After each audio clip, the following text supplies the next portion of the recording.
Live कर जी। नमस्कार साथियों, गुड इवनिंग प्यारे बच्चों। आज की जो हमारी क्लास है संस्कृत की, उसमें हम लेंगे दो टॉपिक, एक तो अव्यय और उसके साथ साथ संधि। संधि में हमारे यहाँ कोर्स में व्यंजन संधि और विसर्ग संधि है। व्यंजन संधि की भी हमारे यहाँ सिर्फ दो ही कंडीशन है कि जब प्रथम वर्ण आवश्यकता पड़ने पर तीसरे में और तीसरा पहले में बदल जाता है प्रत्येक वर्ग का, और वो एक कंडीशन व्यंजन संधि की ये है कि जब पहला वर्ण पांचवें में बदल जाता है और पांचवा आवश्यकता पड़ने पर पहले में बदल जाता है शब्द का अर्थ बनाने के लिए। तो वे दोनों कंडीशन के बारे में जानेंगे। इसके साथ विसर्ग संधि में तीनों तरह के से कैसे विसर्ग में परिवर्तित होते हैं उसके बारे में भी हम यहाँ पे कुछ लॉजिकली क्वेश्चंस लेंगे और उनको सॉर्ट आउट करके प्यारे बच्चों संधि को समझने की कोशिश करेंगे। विषय आपका संस्कृत क्लास 10, टॉपिक का नाम आज का अव्यय। और अव्यय में हमें जो पढ़ना है वो देखो पहले प्यारे बच्चों है क्या, ठीक है, उसके बाद में फिर संधि कराएंगे।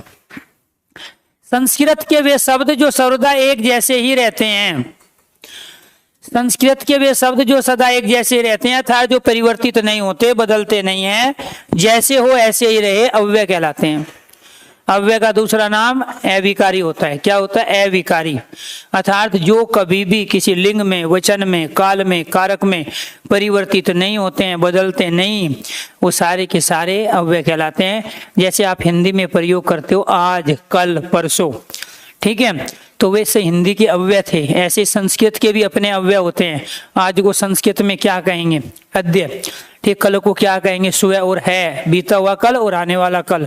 तो इसी तरीके से संस्कृत के जो अव्यय है वो संस्कृत के अलग होते हैं, हिंदी के अव्यय अलग होते हैं, ठीक है। लेकिन दोनों में डेफिनेशन सेम है कि वे शब्द जो जैसे होते हैं ऐसे ही रहे, कभी परिवर्तित ना हो। जैसे फॉर एग्जाम्पल प्यारे बच्चों, हिंदी में किसका प्रयोग कर रहे हो आप? आज। अब आज का बहुवचन क्या होगा? आजे, बन नहीं सकता, क्लियर।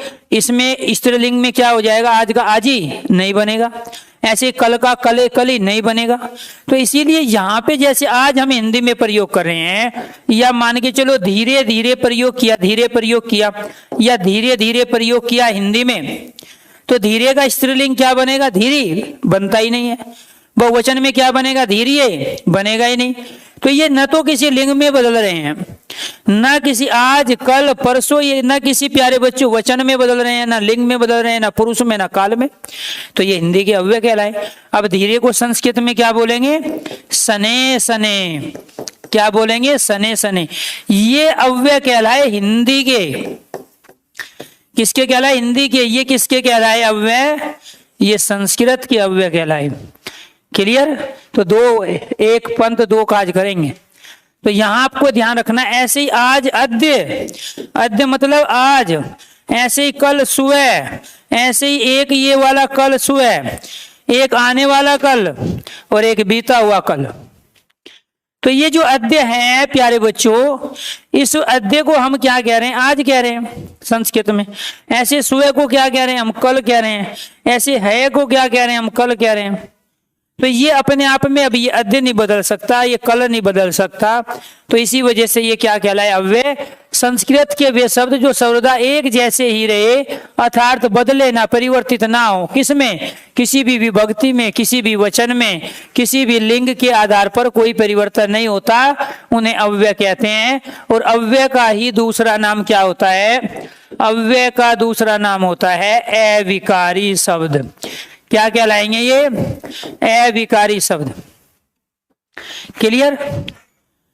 तो आपको ये ध्यान रखना है, अव्यय के या अविकारी शब्द के मतलब कोई परिवर्तन ही नहीं होता। विकारी में संज्ञा, सर्वनाम, विशेषण, क्रिया होते हैं। नाउन, प्रोनाउन, वर्ब, एडवर्ब क्या होते हैं? विकारी, बदल जाते हैं। लड़का है तो लड़की बन जाएगा, लड़के भी बनेगा, बेटा बेटी बेटी भी बनेगा, पढ़ता पढ़ती पढ़ते भी बनेगा। सुंदर विशेषण है तो सुंदरी बन जाता है। तो संज्ञा, सर्वनाम, विशेषण और क्रिया परिवर्तित हो जाती है, इसीलिए वो विकारी कहलाते हैं। लेकिन जो अव्यय और निपात शब्द होते हैं वो अपने आप में प्यारे बच्चों क्या कहलाते हैं? अविकारी कहलाते हैं, क्योंकि वे बदलते नहीं हैं। सबका बताएंगे।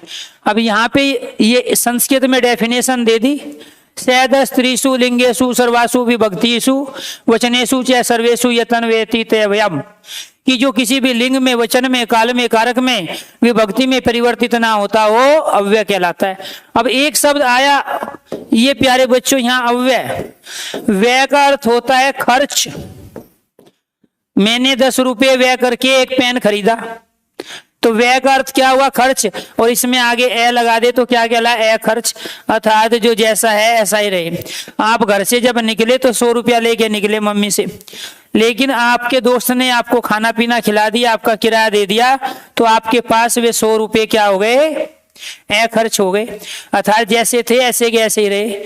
ऐसे ही अव्यय होते हैं, ए खर्च होते हैं, बदलते नहीं है किसी भी लिंग में, वचन में। मैं कुछ नहीं कह रहा हूं, देखो मैंने 10 रुपये व्यय करके एक पेन खरीदा, तो व्यय का अर्थ खर्च हुआ, और इसमें आगे ए लगा तो हमने यहां भी लगा दिया है, तो ए खर्च हुआ। इसके बाद देखो अव्यय क्या है, जैसे यहां पे शीघ्र ही को क्या बोलेंगे संस्कृत में? ए चिरम। चिर मतलब दीर्घ काल तक, लंबे समय तक। चिर मतलब चिर, जैसे चिरंजीवी, तो चिरंजीवी में जो चिर है तो दीर्घ आयु वाला, लंबी आयु वाला। तो चिर मतलब क्या हुआ प्यारे बच्चों? देर तक। और अचिरम शीघ्र, एकदम से। तो यहां हम शीघ्र भी कह सकते हैं, एकदम भी कह सकते हैं। इसके बाद में यहाँ पे यावत, यावत का मतलब क्या होता है? जब तक। तो आपको यहाँ पे प्यारे बच्चों इनका मीनिंग भी याद होना चाहिए, क्योंकि बहुत तरह के क्वेश्चंस आते हैं।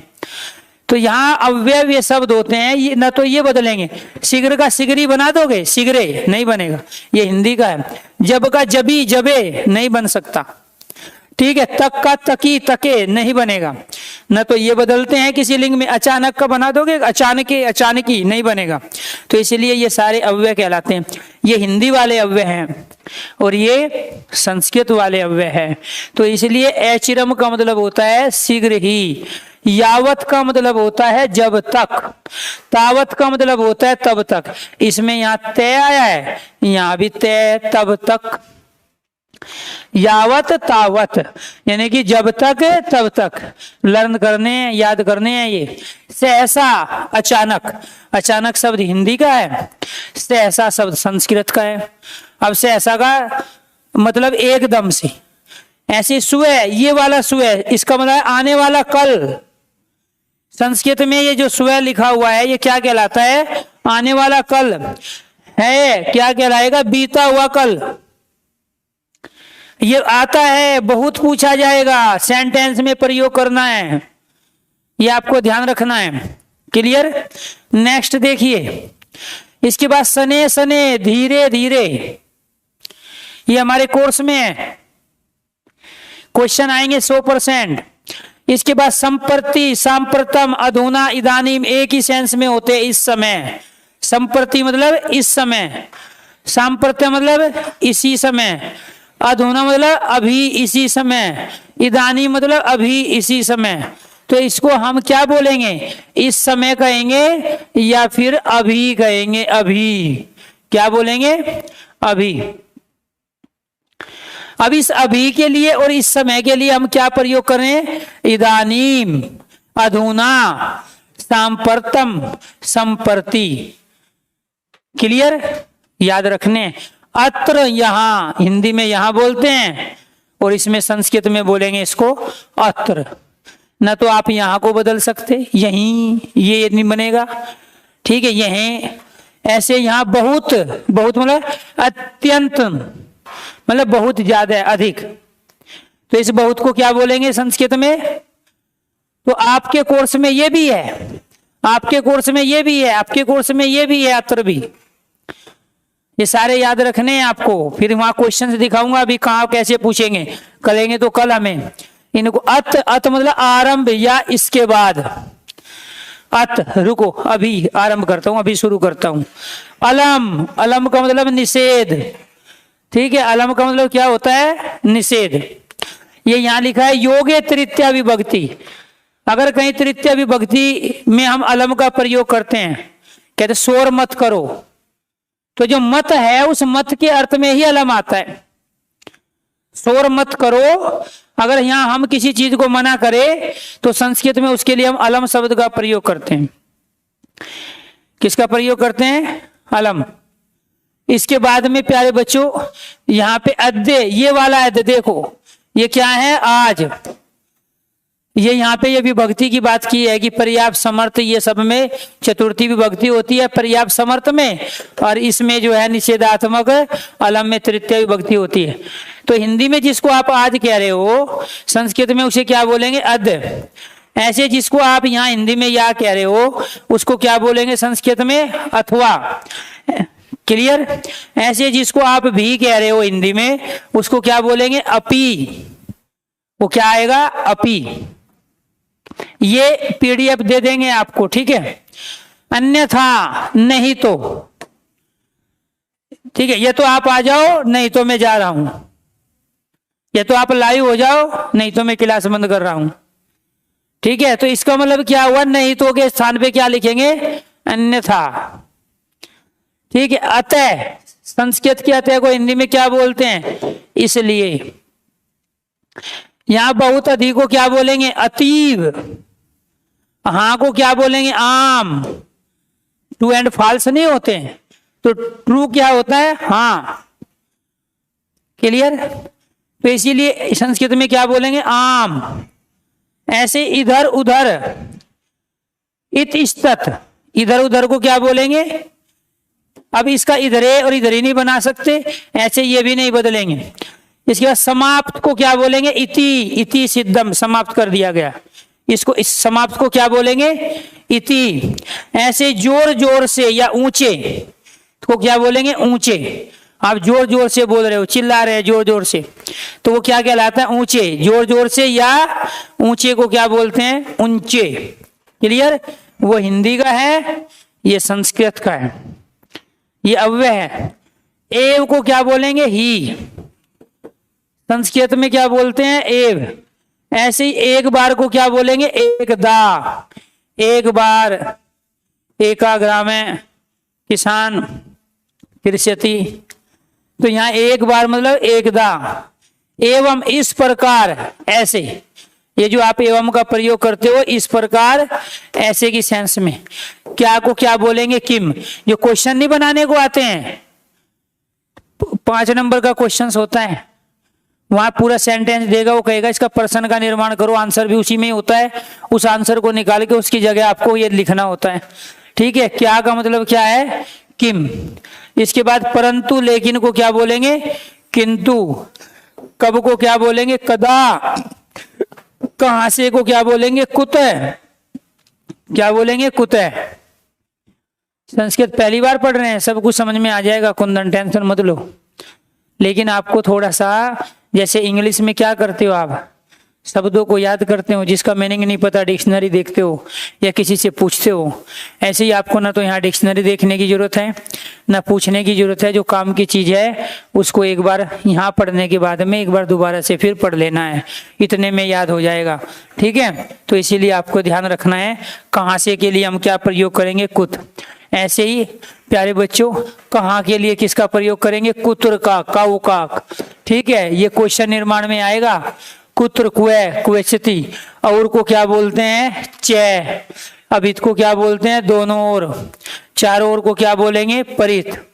ठीक है? विद्यालय परित वृक्षा संति, विद्यालय के चारों ओर वृक्ष है। अब प्रयोग कहाँ करेंगे हम इनका? ठीक है? प्रयोग कैसे करेंगे? विद्यालय परित वृक्षा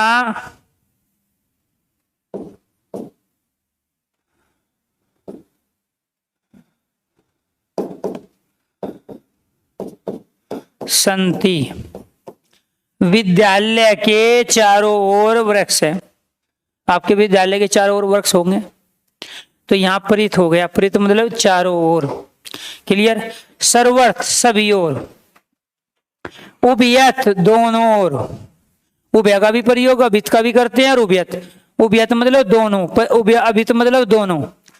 ये एक ही सेंस में प्रयोग होते हैं। चेत मतलब यदि, यदि करते हो ना, यदि मैं नहीं आऊं तो यदि का मतलब क्या है? चेत। क्लियर?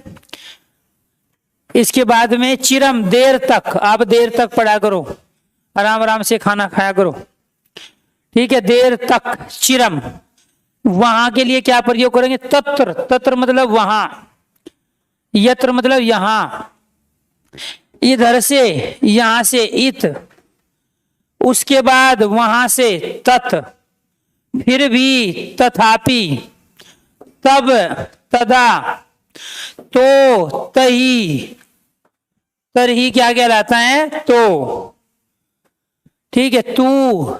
तू के लिए भी हम तो का प्रयोग करते हैं।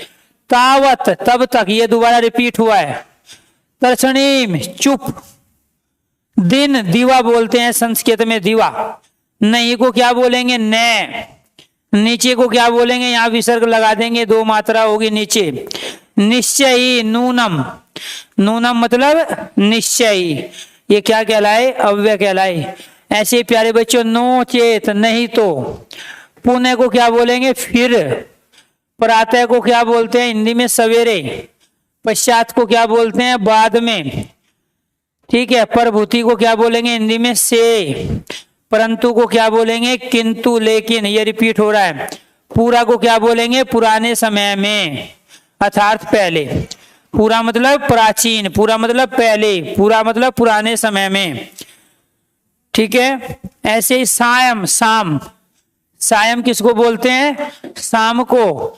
सुबह किसको बोलते हैं? कल, आने वाला। है किसको बोलते हैं? कल बीता हुआ। सह मतलब साथ, स्वयं मतलब अपने आप, सहसा मतलब अचानक, एकदम।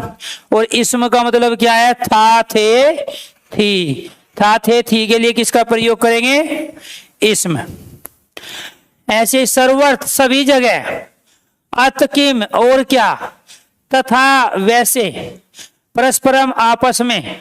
वही, बाहर, ये 12 नहीं है, वही बाहर होता है, ये 12 नहीं है, बाहर है बेटे, ठीक है।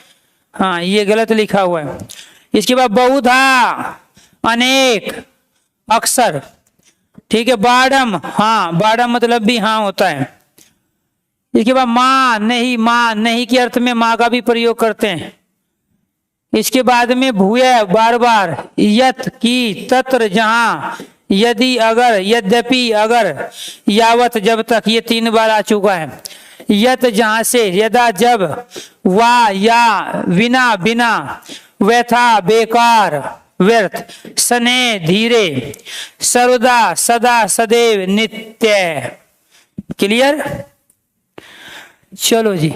खलु, निश्चय, खलु किसे कहते हैं? निश्चय। ईसद, थोड़ा ही, ईसद थोड़ा ही। जातु, कभी। धिक, धिक्कार है। नक्तम, ये ध्यान रखना है, नक्तम रात को बोलते हैं, नक्तम इसको बोलते हैं रात को। प्रैसा, बलात्। नम, नमस्कार। पुर, सामने। ये मैं शब्द दे रहा हूं जो आपको करने हैं। अब देखो क्या पूछा जाएगा क्वेश्चन। जो बोर्ड में हमारे क्वेश्चंस आते हैं वो क्वेश्चन कैसे आएंगे। कच्छप, सने, सने चलती। कछुआ धीरे धीरे चलता है। और वो क्या करेगा? यहाँ रिक्त स्थान दे देगा और आपको 4 ऑप्शन में 4 अव्यय देगा। तो वो क्या करेगा? यहाँ पे एव दे दिया एक ऑप्शन, तो एक ऑप्शन दे दिया च, एक ऑप्शन दे दिया एवं, एक ऑप्शन दे दिया नुक्तम और एक ऑप्शन दे दिया धीरे धीरे। और वो यहाँ पे फिल इन दी ब्लैंक्स दे दिए, ये हटा दिए। तो कच्छप रिक्त स्थान चलती। कच्छप क्या चलती? कच्छप और चलती, कच्छप ही चलती, कच्छप नुक्तम चलती या कच्छप धीरे धीरे। राइट आंसर क्या आएगा? धीरे धीरे। नहीं नहीं, अभी मैं नाम ले देता हूं। कुंदन, मयंक, विशाल, विपुल, अमन, मुकेश, मयूर, प्रिंस, अजय, संगम, आशीष, रेखा, मनीषा, भारती, सत्यम, आकाश, कुंदन, रजनीश, मुकेश, अमन, प्रदीप, परवीन, परवीन, सुशील, सुनील। कहाँ कम है?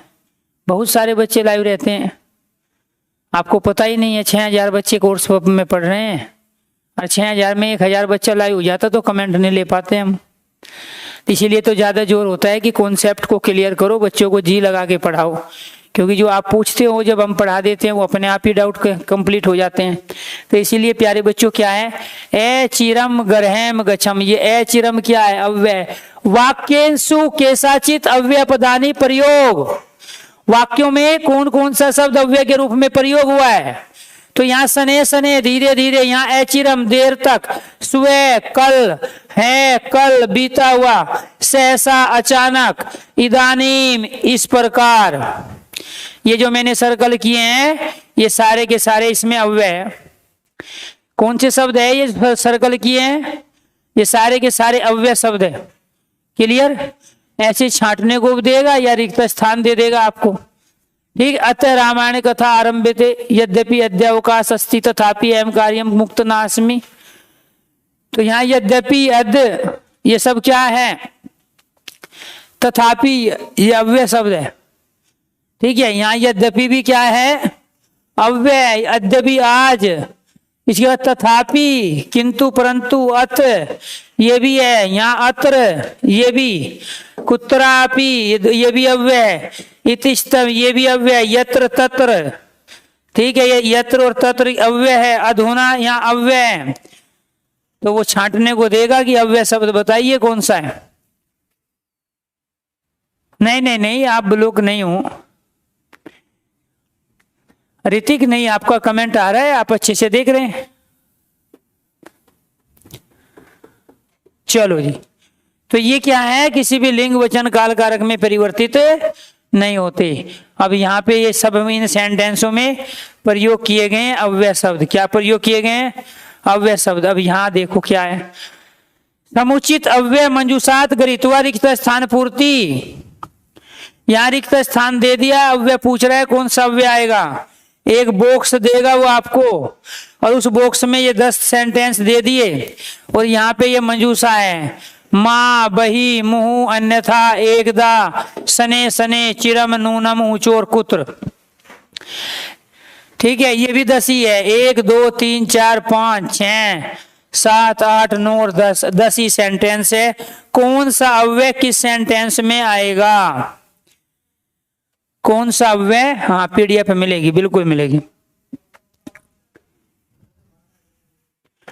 कौन सा अव्यय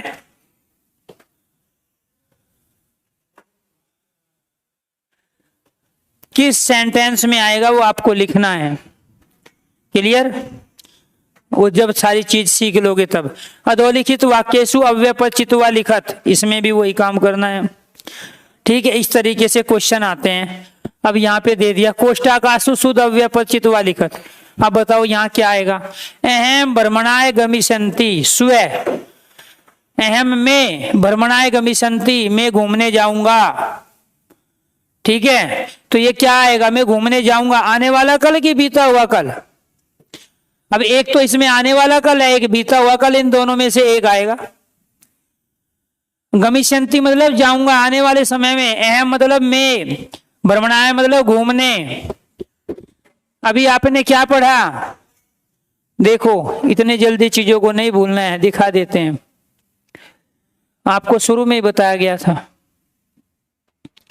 क्या बताया था शुरू में, ये रहा सुबह, आने वाला कल है, क्या बताया था, बीता हुआ कल। और जब वो जाएगा तो वो क्या कह रहा है, आने वाले कल में जाएगा। तो वहां राइट आंसर क्या हुआ, राइट आंसर हुआ, ऐसे देगा आपको, इसमें से छांट के लिखना है।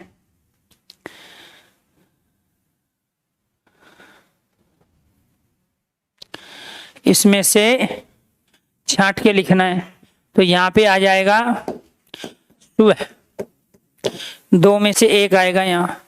तुम कस्यम परित पुरत गच्छति, तुम कस्य तुम किसके। ठीक है, परित मतलब चारों ओर है, गच्छति चारों ओर जाओगे, गच्छति परित मतलब चारों ओर, पुरत मतलब पार। तो राइट आंसर क्या हुआ, पुरत हुआ। फिर कह रहा विद्यालयम उद्यान अस्ति, विद्यालयम उद्यान अस्ति, विद्यालय के चारों ओर है या विद्यालय ही उद्यान है? तो इसका मतलब क्या होता है? एव का मतलब ही और परित का मतलब क्या होता है? चारों ओर। तो आप सेंटेंस कैसे बनाओगे? विद्यालय ही उद्यान है या विद्यालय के चारों ओर उद्यान है? उद्यान मतलब बगीचा। तो राइट आंसर क्या हुआ? परित हुआ। राइट आंसर क्या हुआ? परित। विद्यालय परित उद्यानम अस्ति। विद्यालय परित वृक्षा सन्ति। विद्यालय के चारों ओर वृक्ष है। वेरी गुड, सभी ने राइट आंसर दिया है। तो यहां इन दो में से कोई एक सही है। तो जब वो आने वाले समय में घूमने जाएगा तो आप इसका तो प्रयोग करोगे नहीं, क्योंकि ये तो बीते हुए समय के लिए प्रयोग होता है। तो इसमें से राइट क्या हुआ? इसमें से राइट हुआ ये वाला सो है। ठीक है। तुम कस्य गच्छति, तुम किसके साथ जाओगे? अरे तुम परित, यहाँ तुम कस्यम चारों ओर, तुम चारों ओर थोड़ा ही जाएगा। तो इसलिए यहाँ पुरत शब्द आया ना कि परित। इसमें क्या आया? परित, क्योंकि एव का मतलब ही होता है, यहाँ ही नहीं आएगा। विद्यालय ही उद्यान नहीं होता है, वो गलत सेंटेंस बनेगा। ऐसे इनमें से प्रयोग करना है। क्लियर? श्याम पठित सामान है, श्याम ही पठती सामान है। ये कह रहा है शाम बिना पठित सामान है, यानी कि शाम बिना शाम के नहीं पढ़ता है। तो यहाँ पे बिना आ जाएगा। ठीक है। तो इस तरीके से आपको प्यारे बच्चों ये अव्यय करने हैं। लेकिन अब ये तो थे हमारा एक चैप्टर्स जिसके बारे में चर्चा करेंगे। आज तो सिर्फ हमने इसकी झलक दिखाई है कि किस तरीके से धीरे धीरे हमें शब्दों का प्रयोग करना है और हम कैसे सीखेंगे। ठीक है, ये आपको ध्यान रखना है। अब वो संधि वाला क्वेश्चंस भी करेंगे इसी के साथ। आज का जो हमारा टॉपिक था मेन, वो टॉपिक है संधि, जो आपके एग्जाम में पूछी जा रही है। और वो कौन सी पूछी जा रही है? एक तो पूछी जा रही है व्यंजन संधि। कौन सी संधि? व्यंजन संधि। व्यंजन संधि कहाँ होती है? व्यंजन संधि होगी जहां एक व्यंजन और एक स्वर आ जाए तो वो भी व्यंजन संधि बनेगी। वो क्या बनेगी? व्यंजन संधि बनेगी। दूसरी कंडीशन क्या है? जहां इधर भी एक व्यंजन आ जाए और यहां भी एक व्यंजन आ जाए, यहां भी एक व्यंजन आ जाए तो वो भी क्या बनेगा? व्यंजन संधि। यानी कि वर्णों के मेल को संधि कहते हैं। हाँ बिल्कुल देंगे, वर्णों के मेल को पीडीएफ मिलेगी बेटे। वर्णों के मेल को क्या कहते हैं? संधि कहते हैं। अगर वे दोनों वर्ण व्यंजन हुए तो भी व्यंजन कहलाएगा, और दोनों में से कोई एक व्यंजन है तो भी वो व्यंजन संधि कहलाएगी। लेकिन आपको ये ध्यान रखना, जैसे फॉर एग्जाम्पल मैं यहाँ शब्द ले लेता हूं दोस्तों। एक शब्द आ गया वागीश, तो वो पूछेगा इसका सही संधि विच्छेद बताओ और इसमें कौन सी संधि है ये बताओ। तो जब संधि विच्छेद बता रहे हैं तो सबसे पहले तो हम इसको ऐसे रूप में तोड़ेंगे कि इसका मीनिंग हो जाए। यहाँ पे इसको जब तोड़ने लगे तो ये क्या है? देखो यहाँ पे ध्यान से, यहीं पे कर लेते हैं। ये आ गया वाग और इधर से क्या आया? ये ईस। जब आपने दोस्तों ये वाला जब ये वाला ई जब आपने इधर ले लिया तो यहाँ ये आधा गै बचेगा, क्योंकि जो ये गी बना है ना, ये आधा गै और ई से मिलके बना है। आपने ये ई यहां पे ले लिया, ई आपने कहां लिया? यहां पे लिया ई। जब आपने ई इधर लिया तो इधर बच गया आधा गै, लेकिन इसका कोई मीनिंग नहीं है। और जब मीनिंग नहीं है तो रूल है कि ये प्यारे बच्चों अपने वर्ग के पहले में बदल जाएगा और ये बन जाएगा वाक और ईश। वाक मतलब वाणी, ईश मतलब स्वामी। यहां से आ गया ये कै और कै के साथ में इधर आ गया ई, एक व्यंजन एक स्वर, व्यंजन संधि कहलाई। यहां से ये क्या लिया आधा, इधर से ये ई लिया, एक व्यंजन एक स्वर, कौन सी संधि कहलाई, व्यंजन संधि। और कौन सी कंडीशन अप्लाई हुई कि प्रत्येक वर्ग का पहला, तीसरा, पांचवा आवश्यकता पड़ने पर अपने वर्ग में बदल जाते हैं। अब उसकी कंडीशन को देखो, कंडीशन क्या है।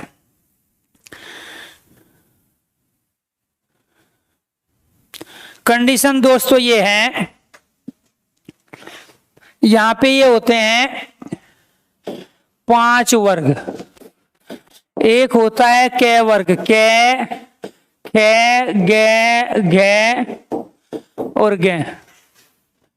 इसके बाद दूसरा होता है चै वर्ग, इसमें चै, छे, जै, झे और ये। इसके बाद एक होता है टे वर्ग, इसमें आते हैं प्यारे बच्चों टे, ठे, डैन है। इनका नाम क्या है, वर्गीय व्यंजन। इनको 5 वर्गों में बांटा गया है, इसलिए इनको वर्गीय व्यंजन कहा जाता है। रूल यह है कि प्रत्येक वर्ग का पहला, तीसरा और पांचवा, ये वाला पांचवा, ये वाले तीसरे और ये वाले पहले, आवश्यकता पड़ने पर शब्द का अर्थ बनाने के लिए, हाँ मैं भी क्रिकेट खेलूंगा मैं, प्रत्येक वर्ग का ये वाला पांचवा दोस्तों, ये पांचों के पांचों वर्ण, ये वाले तीसरे वर्ण और ये वाले पहले वर्ण आवश्यकता पड़ने पर आपस में बदल जाते हैं।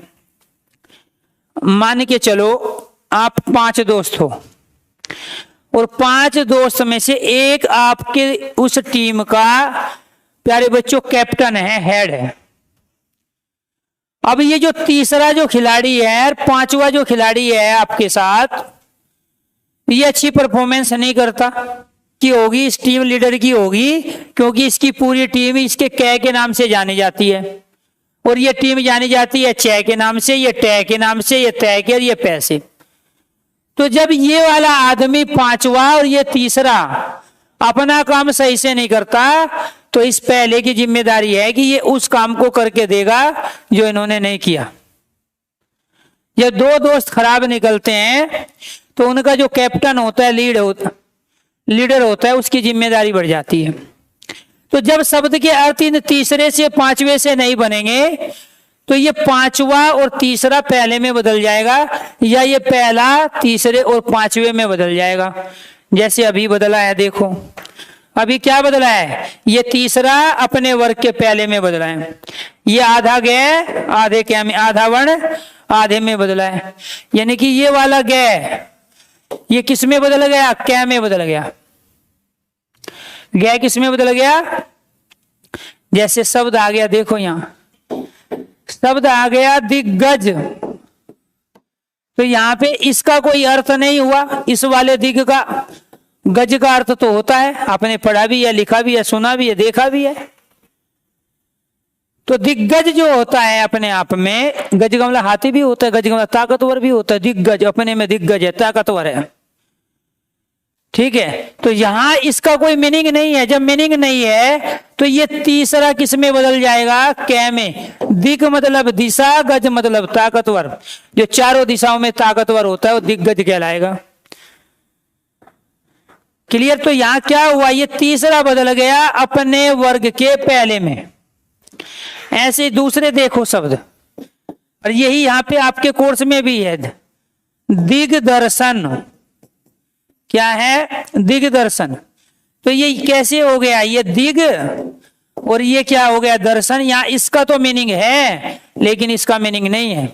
और जब मीनिंग नहीं है तो ये तीसरा किस में बदल जाएगा, ये कै में बदल जाएगा। तो दिग और दर्शन हो गया, ये दिग और दर्शन। सही संधि विच्छेद ये होगा, इसका भी सही संधि विच्छेद ये होगा, क्योंकि संधि विच्छेद में दोनों शब्दों का अर्थ होना चाहिए, तब जाके उससे कोई नया शब्द बनेगा। पहले समाज में दिग और गज था, फिर ये कै बदल गया गे में, और ये गे और गे मिलके बन गया दिग्गज। ऐसे पहले समाज में दिग और दर्शन था, ये कै, ये पहला अपने वर्ग के तीसरे में बदल के तब जाके ये बना है। तो इस संधि विच्छेद ये होगा, ये नहीं होगा, इसका तो कोई मीनिंग ही नहीं है, ये वाला होगा। तो मैं आपको क्या समझा रहा हूं, यानी कि यहां ये रूल है, नियम है कि जब किसी टीम में 5 मेंबर होते हैं तो उसमें से तीसरे वाला 5वें वाला मेंबर अपना काम नहीं करता, तो ये पहले वाला मेंबर उसका काम करेगा। क्यों? क्योंकि ये ग्रुप का लीडर है, ये इस ग्रुप का लीडर है, ये इस पूरे ग्रुप का लीडर है, ये इस पूरे ग्रुप का लीडर है। अब इसका तो कोई अर्थ ही नहीं था ना दिग का, ये तो आपने पढ़ा है दिग दिशा होता है। और यहां प्यारे बच्चों आपने ये भी पढ़ा है, लेकिन यहां इसका कोई अर्थ नहीं था, इसलिए तीसरा पहले में बदल गया। तो ये सारे के सारे किस में बदल जाते हैं? पहले में। दूसरे एग्जाम्पल ले लेते हैं, उनसे समझते हैं। ऐसे ही 5वां भी बदलता है, देखो अब समझ में आ जाएगा। हमने शब्द ले लिया जगदीश, कहां ले? यहीं पे लेंगे। शब्द आ गया जगदीश, ये वाला शब्द आ गया। इसको ऐसी जगह से तोड़ो जो मीनिंग हो जाए। जगत और ईश, ईश का अर्थ तो होता है स्वामी, लेकिन इसका कोई अर्थ नहीं होता जगत का। जगत का कोई अर्थ, जब अर्थ नहीं होता है तो फिर अर्थ बनाना पड़ेगा। कैसे बनेगा? ये जगत संसार और ईश स्वामी, ये वाला तीसरा अपने वर्ग के पहले में बदल गया। अब क्या बदला? ये वाला तीसरा तय में बदल गया, ये दे तय में बदल गया। रूल है, नियम है, और यही हमारे कोर्स में है। ये कहना चाह रहा है जब इस दय ने अपना काम नहीं किया तो इसका काम ये तय करेगा, इसका ग्रुप लीडर करेगा। ये नहीं करेगा, क्या है? वो अलग टीम है। पाकिस्तानी की टीम का खिलाड़ी भारत की टीम में आके काम नहीं करेगा, जो जिसकी टीम है उसी में काम करेगा, वो उसका लीडर जो होगा वो करेगा। तो यहां इसका कोई अर्थ नहीं था। अब वो पूछेगा जगदीश का संधि विच्छेद बताओ क्या है, तो राइट आंसर है जगत और ईश। जगत मतलब संसार, जगत क्या हो गया? संसार। ईश मतलब स्वामी, जो संसार का स्वामी है उसको जगदीश कहते हैं। बेटे एक बात बताओ, कोई भी शब्द बनता है अगर 2 शब्दों से, तो पहले उन दोनों शब्दों का कोई ना कोई अर्थ होना चाहिए, तभी तो उनसे कोई नया शब्द बन सकता है। अरे हम गेहूं का दाना है और वो बंजर जमीन में डालेंगे, तो जब वो गेहूं का दाना अच्छा था और बंजर जमीन में डाल रहे हैं तो पौधा बन के बाहर आएगा कि नहीं आएगा? नहीं आएगा, क्योंकि जमीन बंजर है, उसका कोई यूज नहीं है, उसकी कोई वैल्यू ही नहीं है, उसकी कोई उपयोगिता ही नहीं है। इसका मतलब अगर पौधे को जमीन बीज से उगाना है तो जमीन भी सही होनी चाहिए और बीज भी सही होना चाहिए। तो इसीलिए आपको ये ध्यान रखना, जब तक दोनों का मीनिंग ही नहीं होगा तो उनसे कोई नया शब्द जन्म नहीं ले सकता। दोनों चीज पहले से जो प्रोडक्ट है, कच्चा माल है, वो दोनों अगर सही है तभी तो कोई नया प्रोडक्ट बना सकते हैं। इसीलिए आपको ये ध्यान रखना है प्यारे बच्चों कि जब भी पहले से 2 चीज है, उसका अपना रोल हो, उसका मैथ हो, दोनों चीज ओरिजिनल हो, तो उनसे हम कोई एक नया प्रोडक्ट बना सकते हैं, किसी नए पदार्थ को जन्म दे सकते हैं। लेकिन प्रोडक्ट खराब है, फटा हुआ दूध है, चाय कैसे बनेगी भाई? फटे हुए दूध का कोई यूज ही नहीं है। हाँ, दूसरे में नहीं बदलता, नियम है आपके यहाँ, क्योंकि दूसरा अपना काम सही कर रहा है। 5 दोस्त है, 5 के 5 खराब थोड़े ही होंगे, 1-2 तो सही भी होगा कि नहीं होगा। अब मान के चलते हैं आपके गांव में, आपके शहर में कोई घटना घटित हो गई, और एक सब इंस्पेक्टर एक जीप वाले को, इस खै को, जीप वाले को लेके इन 3 सिपाही को लेके आ गया आपके वहां गांव में। अब इसमें से ये तीसरा जो सिपाही है, ये 5वां सिपाही है, ये पैसा लेके घटना को इधर उधर करने की कोशिश कर रहा है, लेकिन तभी आपने पकड़ लिया है कि पैसा लेके कर रहा है तू तो काम। अब आपने इनकी शिकायत कर दी, ठीक है, मीडिया को बुला लिया, वहां पे मीडिया भी आ गया, उन्होंने सारी जो है ना उसकी वीडियो रिकॉर्डिंग बना ली। सस्पेंड कौन होगा सबसे पहले ये बताओ, ये तीसरा वाला या पांचवा वाला ये सस्पेंड होगा, या इनका जो टीम लीडर है ये सब इंस्पेक्टर ये होगा सस्पेंड? सस्पेंड होगा सबसे पहले टीम लीडर, क्योंकि काम इसका था। यानी कि ये कुछ भी गलत करेंगे इसका खामियाजा ये टीम लीडर भुगतेगा क्या? और ये कुछ भी अच्छा करेंगे, मान के चलो इन्होंने वहां पे बहुत बड़े डाकू को पकड़ लिया, बदमाश को पकड़ लिया, और अवार्ड मिलना है इस टीम को, तो अवार्ड इस तीसरे को मिलेगा, पांचवे को, या टीम लीडर को मिलेगा? जो टीम का लीडर है उसको अवार्ड मिलेगा, बाकी तो फोटो खिंचवाएंगे साइड में खड़े होके। तो इसका मतलब ये हुआ कि जब तीसरे से पांचवे से अपना काम नहीं होता तो पहला अपना काम करेगा। जब आपके घर पे आपसे काम नहीं होगा तो घर का जो मुखिया है आपका, या तो मम्मी है या पापा है, वो काम करके देगा। तो जो काम आपसे नहीं हुआ, या आप तीसरे और पांचवे मेंबर थे घर में, आपसे काम हुआ नहीं, जब हुआ नहीं तो घर में जिसकी चलती है वो काम करेगा। सेम चीजें यहां भी वही है। जब तीसरे से पांचवे से अर्थ ही नहीं बना शब्द का, तो यहां जगत और ईश जब इसका कोई मीनिंग ही नहीं है तो इससे तो शब्द जन्म ले ही नहीं सकता। किसी भी चीज को पैदा करने के लिए दो चीजों की उपयोगिता का होना जरूरी है। इसीलिए यहां ये तीसरा किस में बदला, पहले में, या ये कहो ये पहला किस में बदला? ये जगदीश शब्द कैसे बना? पहले ये कंडीशन थी, संसार के लिए हम जगत का प्रयोग कर रहे थे, स्वामी के लिए हम इसका प्रयोग कर रहे थे, ये पहले वाला बदल गया तीसरे में। अब ये आधा दे और ई मिलके क्या बन गया? दी। ये दूसरी कंडीशन और ये तीसरी कंडीशन, ये पहली, दूसरी और तीसरी कंडीशन हो गई। क्लियर?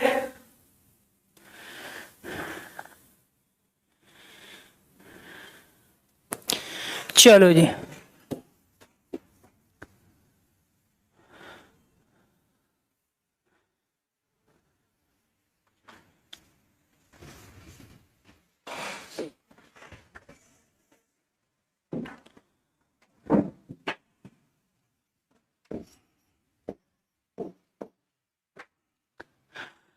दूसरे देखो,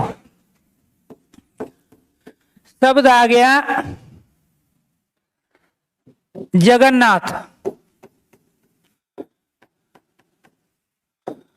ये शब्द आ गया दोस्तों, संधि विच्छेद करना है। हाँ, लीडर ही काम करेगा एक में, तीसरा पांचवा बदलेगा। यहां से ऐसी जगह से तोड़ेंगे जहां इनका मीनिंग हो जाए। एक तो जगन हो गया और एक नाथ। नाथ का अर्थ होता है स्वामी, लेकिन इस जगन का कोई अर्थ नहीं है। तो जब जगन का कोई अर्थ नहीं है तो फिर क्या करना पड़ेगा भाई हमें? ये वाला जो न है ना, ये वाला पांचवा, ये वाला न, ये किस में बदलेगा? तय में। तो यहां पे ये क्या हो जाएगा? जगत और नाथ, जगत और नाथ। बात समझ में आई? अब यहां ये ध्यान रखना है, ये पांचवा वर्ण अपने वर्ग के पहले में बदल गया। इससे पहले मैंने क्या बदला था? तीसरा, यानी कि ये दे बदला था। अब क्या बदल रहा हूं? ये पांचवा बदल रहा हूं। जगत मतलब संसार, नाथ स्वामी। जो क्या हो गया प्यारे बच्चों?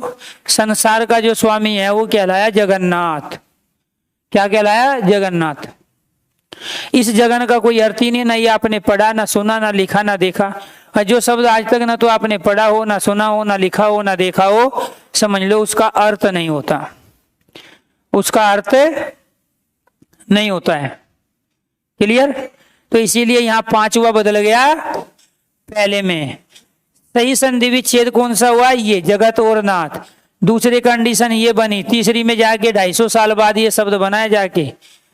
ये जगन्नाथ शब्द इसलिए बना क्योंकि संसार में हम इस जगत का प्रयोग कर रहे थे और स्वामी के अर्थ में नाथ का प्रयोग कर रहे थे। जब यहाँ संस्कृत में बातचीत होती थी, आज से 2000 साल पहले लोग संस्कृत में बातें करते थे, संस्कृत में बोलते थे, संस्कृत में लिखते थे, संस्कृत को ही समझते थे और संस्कृत में ही पढ़ते थे।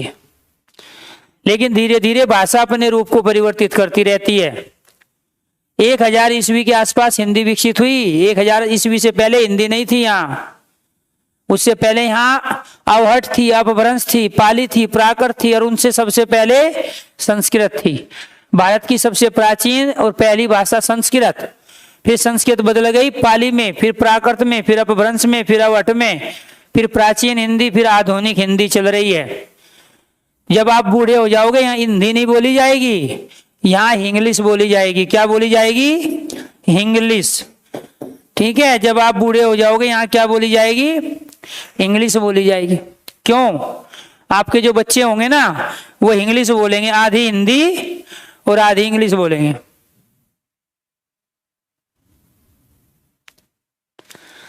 मैं कौन कौन भाषा पढ़ाता हूं, अब जो जो भी पढ़ाता हूं वो सारे आ जाएंगे सामने। ठीक है, तो ये क्या होगी? इंग्लिश। मैं इसको भी पढ़ाऊंगा, ठीक है, लेकिन आपके बच्चों को पढ़ाऊंगा। ठीक है, ये आपको ध्यान रखना है। ये जो इंग्लिश भाषा आएगी ये कब आएगी? 2050 के बाद। ठीक है, और 2050 के बाद आपकी शादी हो जाएगी, उससे पहले ही। ठीक है, और आपके जो बच्चे होंगे ना, मैं बूढ़ा हो जाऊंगा, मेरी गर्दन हिल रही होगी ऐसे, तो फिर मैं आपके बच्चों को पढ़ाऊंगा ये इंग्लिश। ठीक है, जो आधी हिंदी होगी और आधी इंग्लिश होगी। चलो, हम नहीं बाइलिंगुअल नहीं बोलेंगे बेटे। ठीक है, हाँ, तो ये क्या कहलाया? यहाँ पे ये क्या आया? तय। यहाँ क्या आया? न। ये दोनों के दोनों व्यंजन, इसलिए व्यंजन संधि हुई, क्योंकि हम पढ़ी व्यंजन संधि रहे हैं। ठीक है, चलो दूसरे शब्द ले लेते हैं। और यहाँ पे शब्द आ गया षडानन। ये षडानन किसको बोलते हैं? कार्तिकेय, गणेश का बड़े भाई को बोलते हैं। गणेश और 2 भाई थे, शिव पार्वती के 2 लड़के थे, एक तो षडानन और दूसरा गणेश। तो यहाँ पे ये देखो, इसमें से क्या आ गया? ये षड, और इधर से क्या आ गया? ये आनन। आनन मतलब मुख, दशानन, 10 मुख वाला। आनन का मतलब मुख। अभी षड का कोई अर्थ नहीं है, और जब अर्थ नहीं है तो अर्थ बनाना पड़ेगा। क्या हो जाएगा? ये टे में बदल जाएगा। कौन सा? ये वाला डे इस वाले टे में बदल जाएगा, क्योंकि इससे तो मीनिंग बन ही नहीं रहा है। फिर ये लीडर बनाएगा टे वर्ग, इसी के नाम से ये टीम जानी जाती है। ठीक है, तो यहां ये किस में बदल गया? ये तीसरा है अपने वर्ग के पहले में, सट और आनन। आनन मतलब मुख, सट मतलब 6। 6 को क्या बोलते हैं? 6 को संस्कृत में सट। तो जिसके 6 मुख थे वो कौन कहलाया? कार्तिकेय। किसको कहते हैं? कार्तिकेय, गणेश का बड़ा भाई, शिव पार्वती का पहला लड़का। चोरों का देवता कहा जाता है इसको। रात को पूजा होती है इसकी, रात्रि में पूजा होती है। बाकी सब देवी देवताओं की दिन में पूजा की जाती है, लेकिन इसकी रात्रि में होती है। चोरों का देवता, यानी कि ये चोरी करके अगर बचते थे लोग तो इसकी पूजा करते थे, इसको खुश रखते थे। चोरों का देवता कहा जाता है इसको। ठीक है, पहले समय में ना पैसा था, सोना हुआ करता था, पशु होते थे। तो मुख्य चोरी जो होती थी पुराने समय में, आपके जो नाना के जो फादर थे, आपके दादा के जो फादर थे, उनके समय में पशुओं की चोरी ही सबसे बड़ी चोरी मानी जाती थी। और वो रात को चुराते थे पशुओं को। किसी का बैल चुरा लिया, किसी की भैंस चुरा ली, किसी की गाय चुरा ली, और उसको चुरा के वो बेच देते थे किसी और को, या अपने घर में रख लेते थे। क्योंकि धन वही होता था, जिसके पास जितने ज्यादा पशु है उसको उतना ही अमीर माना जाता था। तो यहाँ वो जो भैंस को, गाय को, बैल को चुराने वाले थे, वो इसकी पूजा करते थे, कार्तिकेय की। ठीक है, तो इस यहाँ पे क्या हुआ? ये तीसरा किस में बदल गया? पहले में बदल गया। ये वाला डे इसमें बदल गया। ठीक है, चलो दूसरा शब्द लो ऐसे। तो मैं वही कह रहा हूं, ये तीसरा और ये किस में बदल रहे हैं दोस्तों? अपने वर्ग के पहले में। ऐसे ही शब्द आ गया सन मास। अब मैंने इसमें टुकड़े कर दिए, एक तो सन और दूसरा मास। मास मतलब महीना, लेकिन यहां इसका कोई मीनिंग नहीं है। और जब मीनिंग नहीं है तो ये किस में बदल जाएगा? सट और मास। ये 5वां है और ये पहला है, यानी कि ये वाला 5वां ने आधा है तो आधे में बदलेगा, पूरा है तो पूरे में बदलेगा। कुछ बात समझ में आई या नहीं? वेरी गुड, बहुत अच्छा। तो यहाँ पे क्या हुआ, ये टे इधर ये मैं, दोनों के दोनों व्यंजन, व्यंजन संधि कैसे 5 हुआ बदल गया पहले में, संधि विच्छेद क्या हुआ, ये हुआ, राइट। क्योंकि अर्थ इसका है, इसका तो क्षण का तो कोई अर्थ ही नहीं है, वो आपने ना पढ़ा है, ना सुना है, ना लिखा है, ना देखा है। तो जो आज तक आपने पढ़ा सुना लिखा देखा ही नहीं है, समझ लो उसका कोई अर्थ नहीं होता। और आप कम से कम 15 साल के तो हो, 15 साल की एज में बहुत सारे शब्द आपके सामने आ जाते हैं। नहीं नहीं, शिव जी का नाम बदनाम थोड़ा ही किया है, वो सच्चाई घटना है बेटे, आपको नहीं पता है। हाँ, आपको तो ये भी नहीं पता था ये कार्तिकेय कौन है या सडानंद, आपको तो बस गणेश का ही पता था कि शिव पार्वती का एक ही लड़का है, लेकिन हमें तो सब कुछ पता है ना। तो आपको ये ध्यान रखना है, शिवम, शिव पार्वती के 2 लड़के थे, घर पे पूछना कभी, ठीक है, एक था कार्तिकेय। तो आपको ये क्या कहना है, अब जिसको आप कह रहे हो ना गणेश को हाथी की सूंड होती है, नहीं, अगर अभी टाइम नहीं है उस चीज पे चर्चा करना, वो भी बात सच्ची नहीं है। और मैं प्यारे बच्चों प्रमाणिक रूप से उस बात को रखा सकता हूं, ठीक है, ऐसे में वैसे नहीं बोल रहा हूं बेटे, हमने पढ़ा है, हमारा पीएचडी में एमफिल में वही रिसर्च का टॉपिक रहा है कि पुराने समय में जो पुराणों में जो कल्पनाएं थी उनके आधार पे हमने जो कहा गया उनको बिना लॉजिक के बिना प्रमाणिकता के सब कुछ सही मान लिया। तो वो भी नहीं है। गणेश जी एक बहुत बड़े साइंटिस्ट भी थे, ठीक है, बताएंगे कभी फिर बाद में। तो ये टे क्या हुआ यहाँ पे, ये वाला टे, ये दोनों के दोनों व्यंजन है। लास्ट ले लेता हूं एग्जाम्पल, उसके बाद क्लास ओवर करता हूं। यहां पे देखो प्यारे बच्चों, ये शब्द है हमारा वांग्मय। वांग्मय का अर्थ होता है साहित्य। एक मिनट, वांग्मय का अर्थ क्या होता है, साहित्य। यहां पे हमने इसमें तोड़ दिया इसको, वांग और मैं मतलब होता है सृष्टि करना, रचना करना। क्लियर? इस वांग का कोई अर्थ नहीं है, ये किस में बदल जाएगा, क्या में, वाक और मैं, जो वाणी से सृष्टि करता है, वाणी से जो रचना करता है वो वांग में कहलाता है। ये वाला 5 हुआ, ये कौन सा है 5 हुआ, किस में बदल गया, पहले में। कौन सा 5 हुआ, ये वाला 5 हुआ, किस में बदल गया, अपने वर्ग के पहले में बदल गया। वाक हो गया वाणी, मैं रचना करना, जो वाणी से सृष्टि करता है वो साहित्य कहलाता है, वांग्मय कहलाता है।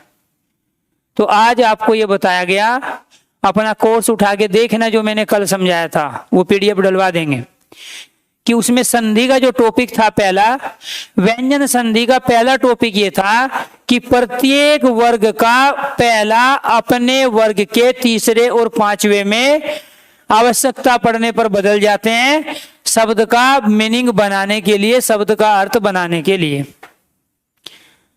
क्लियर? इसीलिए आपको ये ध्यान रखना है। हाँ हाँ बिल्कुल, हम भी संस्कृत बोलते हैं, ठीक है बेटे। हाँ, कुछ उनसे सीखो, कुछ हम सिखाएंगे, मजा आ जाएगा। बात समझ में आई? आपके पास ये वीडियो रहेगी, आप कभी भी रिवीजन कर सकते हो, लंबे समय तक पेपर भी आपका हो जाएगा, उसके बाद भी वीडियो रहेगी। तो ये हमेशा आगे के लिए भी फायदा कर देगा, ये ध्यान रखना है आपको। और यही चीजें हिंदी में भी है। हिंदी का अपना खुद का कोई ग्रामर नहीं है, सारा संस्कृत का ग्रामर व्याकरण ही हम करते हैं। तीसरा और पांचवा ये 2 ही बदलते हैं, बाकी नहीं बदलते। 5 उंगली एक जैसी नहीं होती है, ठीक, घर में 5 मेंबर एक जैसे नहीं होते हैं। सिर्फ पहला किसका काम करेगा, तीसरे का और पांचवे का, दूसरे का चौथे का नहीं करेगा। ये तो बिल्कुल ठीक है, ये अपना काम खुद करते हैं। केवल पहला तीसरे पांचवे में बदलता है, पांचवा तीसरा पहले में बदलता है। यही आपको ध्यान रखना है। क्लास का टाइम हो गया, इसीलिए आपको ध्यान रखना है प्यारे बच्चों कि यहाँ आपको ये भी हमने बदलवा के दिखाया, ये वाला ये भी बदलवा के दिखाया, ठीक है, और इसके बाद में आपको ये भी बदलवा के दिखाया, ठीक है। इसीलिए ये क्या कहलाया, व्यंजन संधि। इसके कुछ और एग्जाम्पल ले लेंगे कल, और फिर इससे आगे बढ़ेंगे, विसर्ग संधि की कंडीशन जानेंगे, अनुस्वार वाली जानेंगे और विसर्ग संधि की कंडीशन। आज के लिए इतना ही, सब लोगों से लेते हैं इजाजत। सभी बच्चों को नमस्कार, गुड नाइट, खुश रहो, खाना पीना खा के आराम करो। सर्दी ज़्यादा हो रही है, ठंड से बच के रहना है, ठीक है। बिल्कुल भी फैशन में नहीं रहना है। हम मानते हैं बचपना है, सर्दी आपको कम लगेगी, लेकिन जब लगेगी तो प्यारे बच्चों 15 दिन खराब कर देगी आपके, ठीक है। इसलिए आपको कफ ना हो, खांसी जुकाम ना हो, इसीलिए डायरेक्ट खुली हवा में नहीं जाना है। शीतलहर चल रही है, और आराम से, ज़्यादा हीटर वीटर का भी यूज नहीं करना है। हीटर का यूज करोगे तो दूर रखोगे अपने से बहुत ज़्यादा, ठीक है। एकदम से ज़्यादा घर में आपको आँच पे के आसपास नहीं जाना है। बच्चों को अनुभव कम होता है, इसलिए कई तरह के रिस्क बने रहते हैं। इसलिए अपने गर्म कपड़े पहनोगे, इनर विनर पहनोगे, जो भी है, चाहे वो कैसे भी हो, फटे हुए हो, गंदे हो, कोई दिक्कत नहीं है। 15 दिन निकाल दो, उसके बाद में फिर खूब पहनना। नहाना रोज है, ठीक है। ऐसा नहीं करना है कि 3 दिन में 4 दिन में एक बार नहा रहे हैं, कुंवा स्नान कर रहे हैं, पानी में अपने बाल भिगो लिए, हाथ धो लिए, मुंह धो लिया, हो गया काम। रोज नहाना है, और गर्म पानी से नहाओ, ठीक है। जरूरी नहीं है ठंडे पानी से नहाना। सबको, कई बच्चे क्या होते हैं, मैं तो ठंडे पानी से नहाता हूँ। ये कोई नोबेल पुरस्कार मिलेगा आपको ठंडे पानी से नहाने के बाद, ठीक है। गर्म करो, गुनगुना करो, हल्का गर्म करो, ज्यादा तेज मत करो। लेकिन सर्दी 15-20 दिन की सर्दी है, इसमें आप क्या करो प्यारे बच्चों, गर्म पानी से नहाओ, ठीक है। धूप में बैठो, जब भी धूप निकले विटामिन डी का सेवन करो धूप में बैठ के।